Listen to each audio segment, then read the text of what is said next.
Yo, what's up, fellas?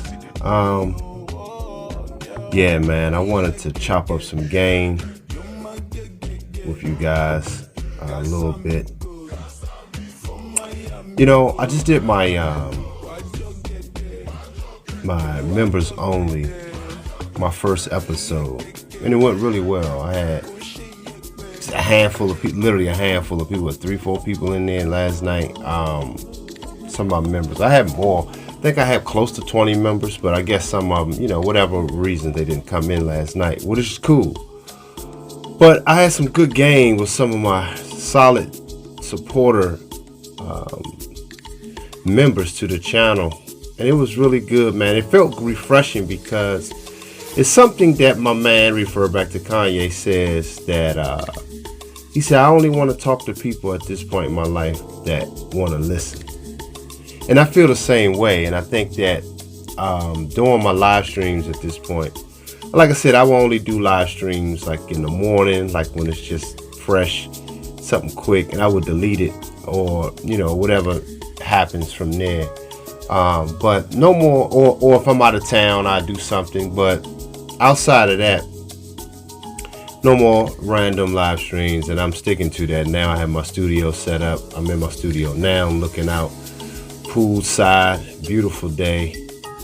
But as I'm sitting here in my office kind of looking at some stuff, it prompted me to do this video. And I was just thinking to myself, as I'm getting prepared to go to New York, I'm going to meet with the guy that's designing my shoe, that's going to be potentially designing my shoes. I think that it's going to happen. I believe that it's going to happen. But I think about these kind of opportunities, and I say to myself, like, wow, man, these things presents itself to us as a people, and especially if you stay focused, if you stay on task, you stay about the vision. And see, for me, my vision exceeds myself, because if it was only about money solely, I would have kept my hair salon, I would have kept all of those superficial things to keep up a facade.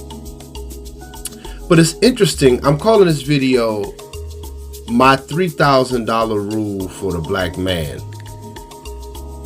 And this is something that I was just thinking about to myself, when it comes to things that are solid and it's not entertainment,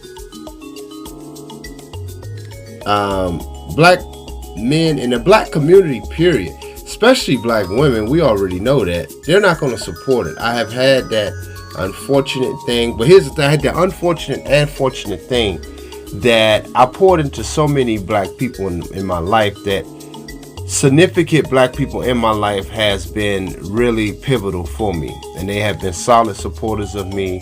So they know who they are. At the sound of my voice, that listen to me, they know who they are. So I want to thank them personally right now for being there for me and to support me the way they have done and believing in me up until this point. But I'm calling this video the $3,000 rule because I've learned over the years that, and it's not really targeted to black men, it's just from my experience and just as a whole.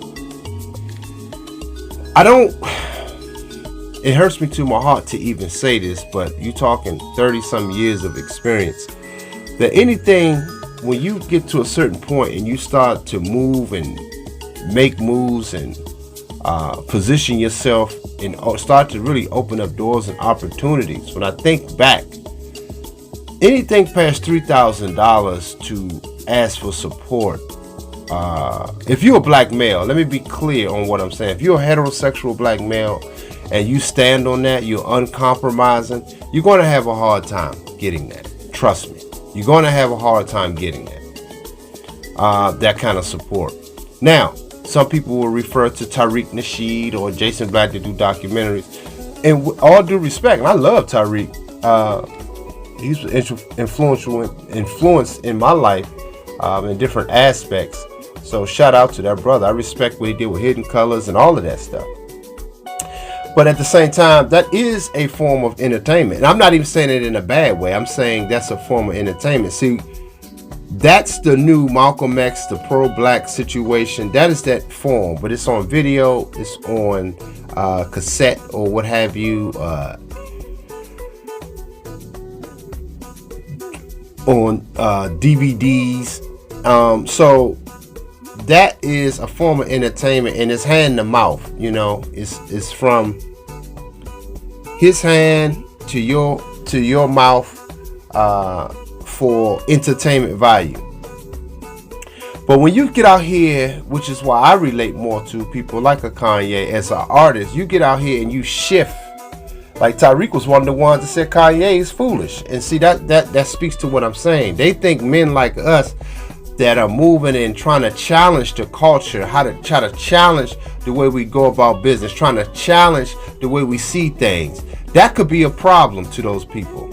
And I'm glad I used Tariq because he was one of the main ones that was against the growth of Kanye. He wasn't supporting him. And like I said, Kanye Speak is an artist. So to bash an artist and a guy that has did nothing wrong to black people, has helped many black people, that tells you a lot about the mindset of a lot of black men and a lot of black people. We're either some pro-black motherfuckers or we are just totally against any masculine progress. And I've experienced this all my life, you know. And I think back to all the major moves that happened in my life came from outsiders. And I talked a little bit about this on my channel, and I sat down, I thought about it. I said, you know, my first salon was a Dominican woman. They just gave me the salon. The second salon that I opened was given to me by a white man. Dale, that was his name. I couldn't think of his name the other day. It's Dale. Shout out to Dale, man. He really changed my life by giving me that opportunity and helping me and supporting me.